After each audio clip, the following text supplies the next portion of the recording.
Hello and welcome to Joe Interviews. Your host for the show is none other than me, John Maina. And today I'm privileged enough to have the managing director, or rather the founder of Haven of Hope Children's Home, Madam Nelly Mudui. Welcome. Thank you. To start with, Madam Nelly Mudui, yes. Why the title Haven of Hope? Haven means a little heaven on earth. When you imagine of heaven, what do you think about? Good things. Very good things. Happiness, love, care, a lot of very, very nice things that you can never imagine of. And so that is what I wanted for the children. For a charitable heart, children's home is not the only option. What pushed you to start a children's home rather than starting another thing that is charitable? The children's home has been a childhood dream. At 13 years, I knew I was going to grow old gracefully in a children's home. What I didn't have in mind was at which age or at what age I would do it, at what point in my life.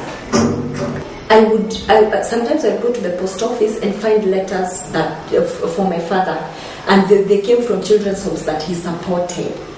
And so I really wanted to know why he did this, and we would really talk. I'm very close to my father, by the way, and he would tell me that is the way of life. So am I wrong to say that maybe you inherited it from the father? Definitely so, because even as I was growing up, I was brought up in a very well-to-do family, but the surroundings were very poor, the environment.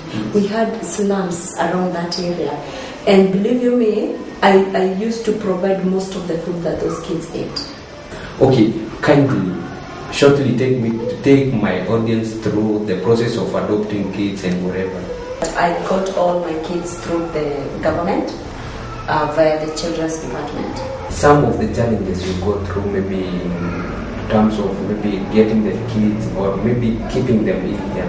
Yeah. The number one challenge is to clear a kid for adoption. So as much as we would want them to grow up in a family setup, sometimes it becomes impossible. Reason being, there's this kid here, he's been abandoned.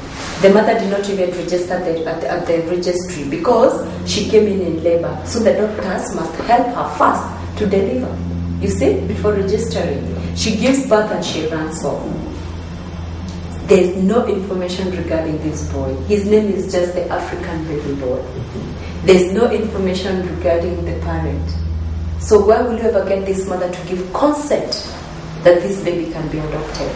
That is next to impossible. So that becomes one of the challenges. As much as you would want this boy to be adopted, he can never be adopted. So he will stay with you forever. Number two, there are people, sometimes you can get a kid who has problems, like, a kid who is sick, a kid who is disabled, and you don't have those facilities to really cater for this kid. You would want to care for them, you would want to love them, but sometimes you don't,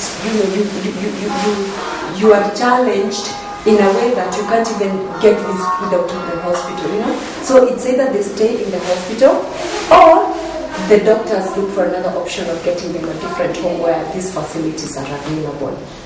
And to me, that is a really sad thing. It really sickens my heart. Because when I set my eyes on a baby, the first thing that comes to my mind is that this kid needs love. And I can give this kid love. So if there's something that keeps me away from this child, it definitely sickens my heart. Mm-hmm. Thank you so much. You're welcome. That brings us to the end of Joe Interview. Your host for the show has been none other than me, John Maina. Till next time, this is Joe TV, where you are always the news.